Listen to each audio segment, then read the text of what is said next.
Ayan mga guys, ito po yun ang bahay ni Lolo Tuklis. So ayon nga sa ating na interview kanina, ito daw po ay 20 years at ayon po sa tinanong din, kaya daw po hindi napagawa kasi wala daw pong pera. Kaya lagi ko po siyang sinasama sa aking vlog, ay awa naman ng Diyos kung magkakaroon naman ng biyaya ay hindi po natin siya pababayaan.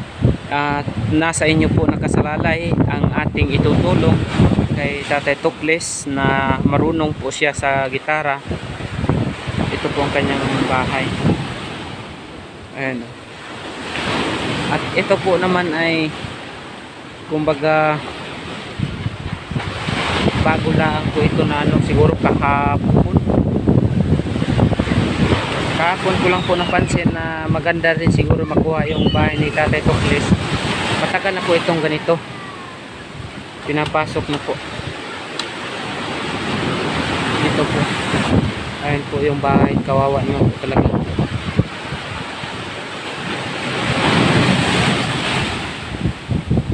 Napakalaki po ng alon. Siguro kung ako'y matulog dito mga kablog ay hindi po siguro ako makakatulog ng pusay pagka ganito kalakas yung alon. Ayan.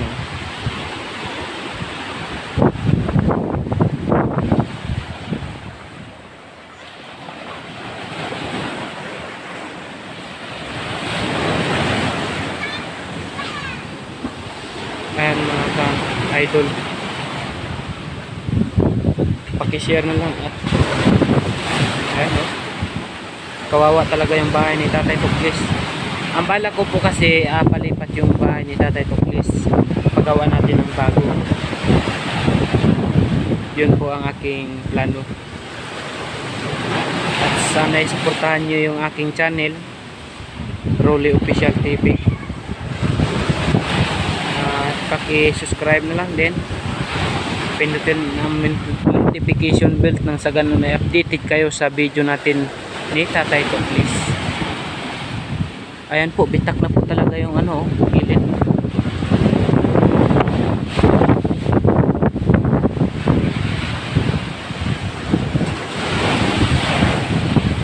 Napakadelikado.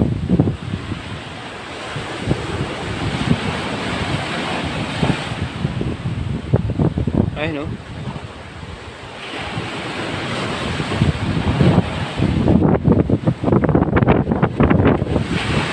lakas po ng hangin at alon po. So hinahakot pala yung buhangin, kaya pala na palaki ng palaki po yung dagat. Kahit po ito'y nakakalupit.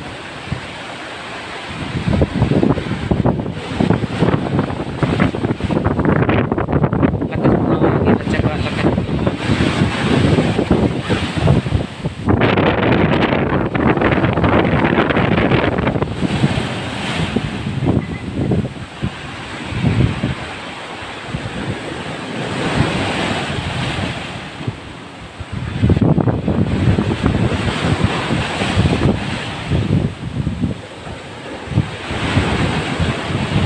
Napakaganda pong pagmasdan ang ating nakunan ng ating video. Ayan, malapit na po natimpag din yung kalahati.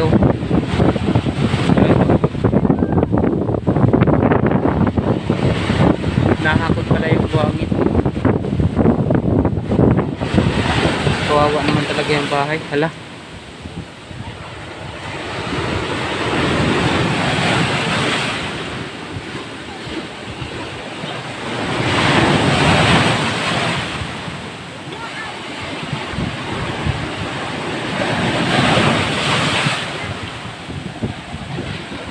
Mabot na.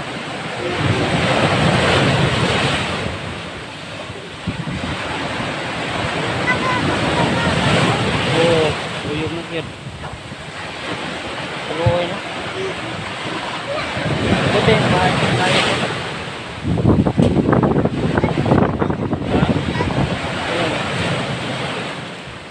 Tingnan mo sa YouTube, Rolly Official TV.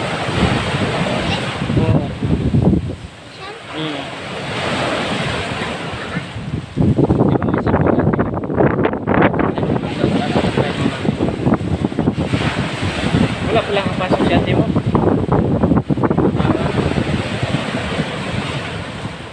Kaso kuya gagas, nagamas lang sa school. Nagama si ate mo. Hindi.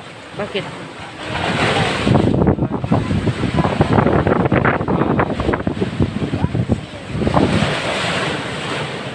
Talaga ako. Ano ang pangalan ng talaga? Rolly Official TV.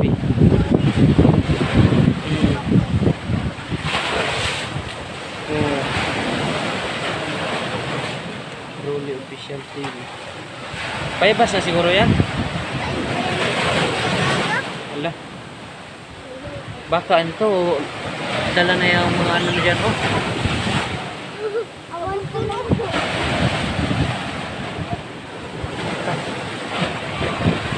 Nakakatakot, oh. Grabe, oh.